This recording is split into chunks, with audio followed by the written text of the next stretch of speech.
Monsieur le directeur général, Francis Guéry, merci de nous recevoir dans votre bureau, ici au quartier général de l'Organisation mondiale de la propriété intellectuelle.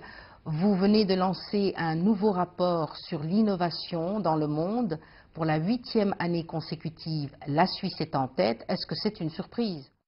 Non, pas vraiment, parce que la Suisse est très performant en tant qu'économie et aussi c'est un pays relativement homogène et un indice mesure le moyenne, disons, et la Suisse sort avec des bonnes notes pour tous les indicateurs qu'on utilise. Aussi, ce qu'on note dans ce rapport, c'est un recul des États-Unis, bon, de 2 petites places, mais quand même un recul. Et pour la première fois, la Chine entre dans le top 20 des pays innovateurs. Alors, la Chine est en 17e place. Est-ce que pour vous, c'est quelque chose auquel il fallait s'attendre pour un pays qui est très dynamique ces dernières années? C'est tout à fait attendu parce que ça se situe dans une tendance qu'on a vue à travers les dernières années. La performance de la Chine monte continuellement et on voit maintenant, comme vous avez dit, un saut de 5 places, de 22 à 17 pour la Chine, qui est un saut considérable, mais de manière plus importante, ça c'est une tendance qu'on a vue et une montée continuelle.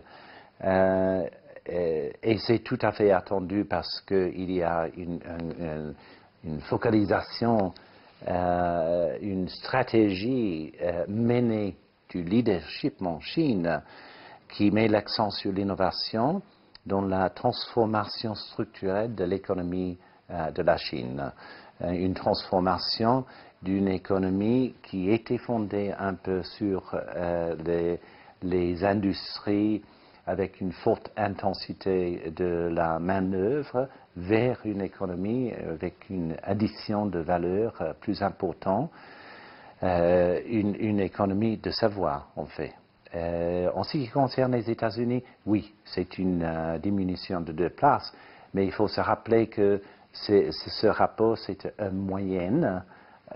En quantité, c'est les États-Unis qui est toujours le pays le plus innovant en termes de quantité. Alors ce sujet de l'innovation est un sujet très important, surtout à notre époque. Vous avez lancé votre rapport à partir de New York et tout le monde ne parle que de cette guerre commerciale entre la Chine et les États-Unis. Est-ce qu'on ne passe pas à côté de quelque chose en étant à la fois totalement concentré sur ce problème ponctuel? Je pense qu'il faut mettre ça dans une perspective historique et chaque fois qu'on voit la montée d'une nouvelle puissance technologique, on expérimente des tensions. Et c'est très important, bien sûr, parce que la concurrence entre les États-Unis et la Chine maintenant est féroce.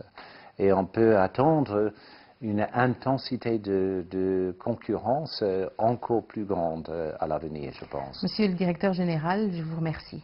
Merci beaucoup.